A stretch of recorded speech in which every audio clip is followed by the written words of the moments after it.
I'm Alan Spears with Occupy Democrats, and in a bit of breaking news, the far-right MAGA enthusiast Steve Bannon is having a very bad day. Now, funnily enough, as I was starting to record this video, we actually received some news of this story developing even further, and we actually now have a video that we'll be getting to shortly in the video that I'm very excited for you all to see. Now, before we dive too deeply into this story and watch the clip I have for us today, it's important to have a little bit of a backstory or a reminder as to who exactly Steve Bannon is and what he's been up to. Now, many years ago, Bannon actually co-founded Breitbart News. Breitbart News is an online news outlet that publishes a variety of different content, but all of it seems to be under the filter of the far-right or alt-right lens. If you think Fox News is partisan, wait till you get a load of some of the stuff published on Breitbart. Now, Breitbart News is known to publish a variety of different lies or half-truths or misinformation. For example, they continue to support the idea that the election in 2020 was stolen, despite the multiple investigations and evidence proving otherwise. Now, after spending some time at Breitbart, Bannon actually was tapped by Trump to be his chief strategist at the White House. That it would seem is not meant. It would seem though that was not meant to last, as after only a few short months, Bannon ultimately left his position as the chief strategist in the White House and ultimately returned back to Breitbart. Rumors and stories swirled of Bannon having a fallout with Donald Trump.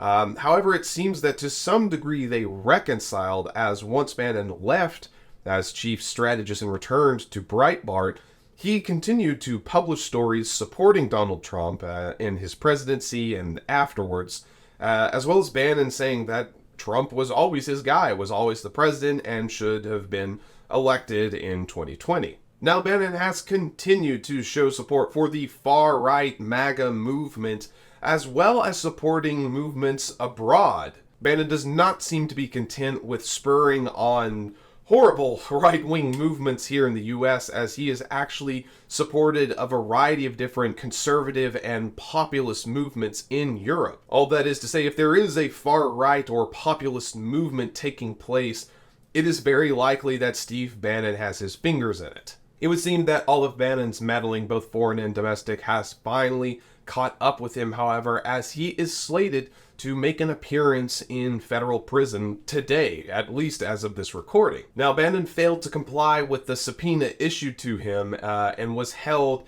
in contempt of Congress, resulting in this 4-month prison sentence. And that actually brings us into our breaking story today, as while publicly Bannon has denounced this sentencing, has said that he is a political prisoner, it would seem that privately he is actually quite afraid. Now, according to a story published by the Daily Beast, MAGA loyalist Steve Bannon is dreading his soon-to-be reality of being housed alongside sex offenders and violent criminals when he reports to prison today. Bannon is set to spend 4 months at FCI Danbury, a low-level prison in Connecticut, where he'll be spending a good amount of time with some people he'd probably rather not be. Now, a source that is apparently close to the man said that Bannon is, quote, quite concerned with this fact. Now, as I alluded to earlier, and as I was actually already starting to record this video, this story developed even further, as Steve Bannon, along with the bad-built, butch-bodied, and maggot queen herself, Marjorie Taylor Greene, they decided to have a little press conference together. And as one might imagine, this press conference quickly spiraled out of control and descended into utter chaos, as neither Bannon nor MTG could hardly get a word out without these detractors and people booing and making noise interrupted them. I want you to go ahead and take a look for yourself and see the utter disaster that was MTG and Steve Bannon trying to speak to the general public.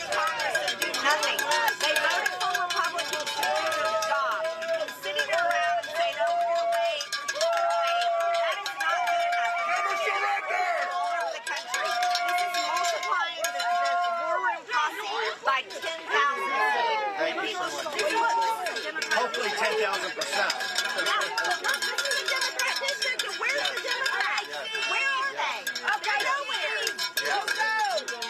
Look, folks, if it took me going to prison, these people chose Danbury. I asked for Danbury for a very specific reason. Back in the only other person that's ever been sent to prison for a congressional subpoena, not going to a House subpoena, for contempt, held in contempt, was Rig Lardner Jr.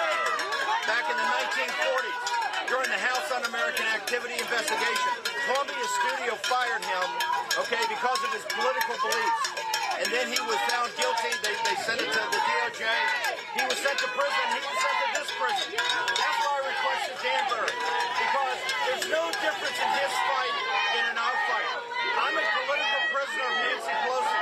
I'm a political prisoner of Merrick Garland. I'm a political prisoner of Joe Biden, the corrupt Biden establishment. I have to say, I absolutely adore the person that decided to bring a cowbell to this press conference and interrupt Green and Bannon. It was fantastic. Between the cowbell and the chance of lock him up, you really could barely understand what either of them had to say, and really I think that's for the best. Because let's be honest, neither Bannon nor Marjorie have anything really substantial or worthwhile to say or listen to. And to be frank, I think that this is hilarious, in fact, as this is exactly the sort of behavior we expect but very rarely see from these far-right enthusiasts, from the MAGA movement, from these Republicans. Despite these people's bravado and attempts to seem tough and larger than life, behind closed doors, they're scared shitless. They are terrified of the very people they have spent endless years trying to court. And once again, this is just proof that if you are not completely and blindly loyal to Donald Trump, you will be cast aside. It does not matter how hard you've worked for him or how faithfully you served or how much good you ultimately did for Donald Trump's campaign or his presidency. As soon as you say something bad about him, as soon as you are not immediately useful to him, you're let loose to the wolves. It's kind of odd because loyalty means everything and yet nothing to Donald Trump. He demands total loyalty, total obedience to everything he wants to do, but as soon as he doesn't find you useful, as soon as your loyalty really means nothing to him, you're no longer useful. He casts you aside. It is fascinating and outright terrifying how much this sort of behavior mimics the variety of different dictatorships and authoritarians we've seen throughout our history. But don't feel bad or any amount of remorse or sympathy for Steve Bannon and his fate, as this is a man who has worked endlessly to constantly push out misinformation, lies, half-truths, and has directly been responsible for the undermining of our democracy these past few years. But in a bit of more potentially good news, Bannon may actually have this 4-month sentence extended. He's currently waiting another trial set place to take place in New York, I believe, and it's possible that this sentencing could be extended. And I just gotta say, the idea of Bannon staying behind bars for years is really rather delightful.